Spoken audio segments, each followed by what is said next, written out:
We will go to Dr. Adreesh Chakraborty for his comments. Thank you.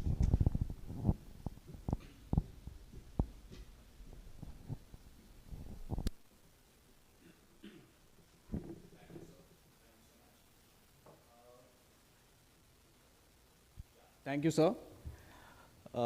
I'd directly get into the discussion since we have a paucity of time. So I'm a practitioner, I'm an architect, and I have been designing sustainable buildings for the last 20 years. And being a practitioner, I have always been looking at, and I always come across situations where things require to work out rather than how you can get into dialogues for a longish period of time. So the first thing that I'd like to address is that how can we resolve differences between various people. So if we look at different countries, there are different countries which constitute various people. And if we look at a small example of a family, which is what is written here, one earth, one family, one future. If a family gets into an emergency, then whether it's the granddad, dad, son, daughter, whoever is in whatever capacity would do whatever they can do to get out of that emergency. I think that is the approach that we require to look at. The other perspective, if we look at in terms of, if we are to say that we have to resolve our differences, I can give you an example, being an architect, that there's an apartment building which has an earthquake problem. Suppose the structure is going to fail. And if all the families get into it together that, oh, not going to give money for it, you give money for it, and it will never get resolved, and one day the building is going to crash. So if we require to look at it more from a family perspective as a paradigm shift, and that cannot happen through treaties or policy making, somebody requires to show up and lead by example. So when one leads by example, then others get inspired and others join and go forward and do whatever is required for it to be done. So I get that if the negotiations or whatever we are talking about, policy making, if they're more looking forward to leading by example, I think that would probably be one of the ways in which we can mitigate this and go forward in a very fast manner. Also taking action on your own. Whatever action we can take on our own, we take that action. The second thing I'd like to look at is an example like going forward beyond 2030. I mean, what are the easiest ways? So one of the things that we tend to complicate our lives with is that we look at stuff or systems which are very complicated. So what are the easiest ways that we have with us that can help create, maybe reach the goals, and we haven't, then how can we reach them in the next few years? Also, what we have to understand is that these goals, when they were designed, there was a certain time period in mind, and if we move beyond 2030, then other things are going to come in and they're going to increase the demand of these goals. So when we are talking about, from my profession, I can give a quick example.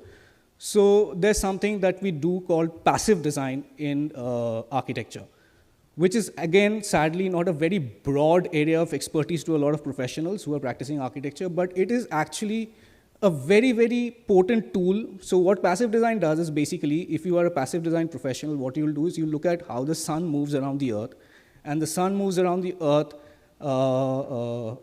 in various times of the summer and winters. If you see the sun there, it's in different positions in the sky. And if you look at your building and you see how you can design the shadows of the building, so you're designing shadows as step one. So when you design the shadows of the building, you can shade the building naturally by virtue of its design. And you can achieve comfort levels without even putting in air conditioning systems. In my practice, I have achieved 70% heat load reduction, which I've tested through simulations, and 70% heat load reduction without adding active elements like solar or wind or any other clean energy form. So added with shadows, you can add elements like materials, you can add elements like wind, you can do a lot of these things and put together very easy solutions in which a large part of the goal can be achieved on ground by thinking different. The third part I'd say is that beyond 2030, when I look at it, there are large, I would say, systems in place which are fixated in our mind, which are kind of not helping us get beyond our thought process, which has been there for so long. So we probably require to think out of the box in a lot of ways. So one of the things I want to point out is like in our industry, concrete is like oil. So if we look at concrete, so concrete in the in the global warming potential of concrete, we look at a 50-year span. And in a 50-year span, what we are talking about is that production of concrete, putting it together in a building, and then the building living for 50 years, how much greenhouse gases it's giving out, and what's the global warming potential of that.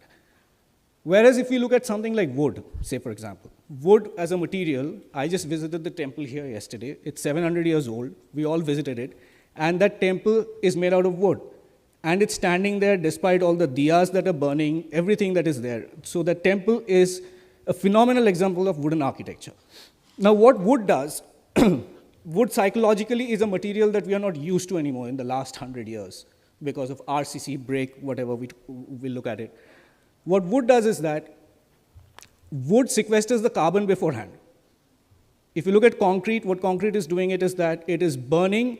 You have exothermic reactions, you are burning fossil fuels to make concrete, you're transporting, and you are giving out gases which you have to capture for the next 50 years. Whereas if you look at wood as a building material, what it does is that it captures the carbon beforehand and then puts it into the ground while it is growing, and then when you use it as a building material, it stays there without adding any more carbon to it, to the atmosphere. So these kind of thought processes require to be looked at in terms of how we can do out-of-the-box thinking.